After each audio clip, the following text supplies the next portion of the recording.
વડાપ્રધાન નરેન્દ્ર મોદીએ મહારાષ્ટ્રના મુંબઈમાં ઇન્ડિયા મેરીટાઈમ વીક 2025માં મેરીટાઈમ લીડર્સ કોન્ક્લેવને સંબોધન કર્યું હતું અને ગ્લોબલ મેરીટાઈમ સીઈઓ ફોરમની અધ્યક્ષતા કરી હતી।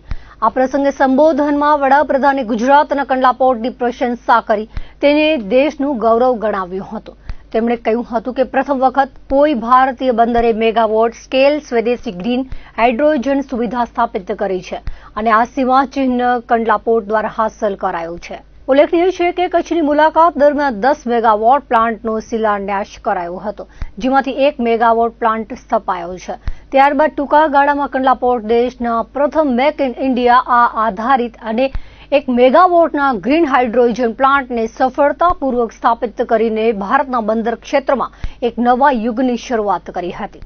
અગાઉ વડાપ્રધાન નરેન્દ્ર મોદીએ ડીપીએની આ પહેલની પણ પ્રશંસા કરી હતી, જેમાં તેમણે જણાવ્યું હતું કે આ એક પ્રશંસનીય પ્રયાસ છે જે ટકાઉ વિકાસને મજબૂત બનાવે છે અને ભારતના નેટ ઝીરો વિઝનને આગળ ધપાવે છે। કાર્બન ઉત્સર્જન ઘટાડવાના ભારતના મિશનને ટેકો આપવામાં આ પ્લાન્ટ મહત્વપૂર્ણ ભૂમિકા ભજવશે। દેશમાં આ પહેલી વાર છે જ્યારે ભારત સરકારના બંદર દ્વારા આવી ભવિષ્યલક્ષી પહેલ હાથ ધરવામાં આવી છે, જે દરિયાઈ ક્ષેત્રમાં પરિવર્તનના પાયા સમાન છે।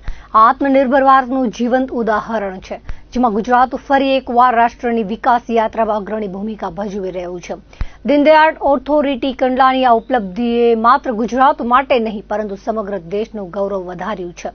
વડાપ્રધાન નરેન્દ્ર મોદીના સક્ષમ નેતૃત્વ અને માર્ગદર્શનમાં તથા કેન્દ્રીય મંત્રી સર્વાનંદ સોનોવાલ, કેન્દ્રીય રાજ્યમંત્રી શાંતનુ ઠાકુર, મુખ્યમંત્રી ભૂપેન્દ્ર પટેલના અવિરત પ્રયાસોથી દીનદયાળ પોર્ટ ઓથોરિટી કંડલા અવિરત પ્રગતિ સાધી રહ્યું છે।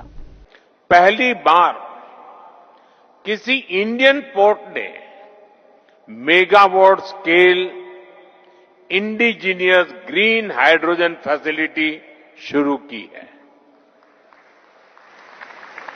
और ये उपलब्धि हमारे कांडला पोर्ट ने हासिल की है।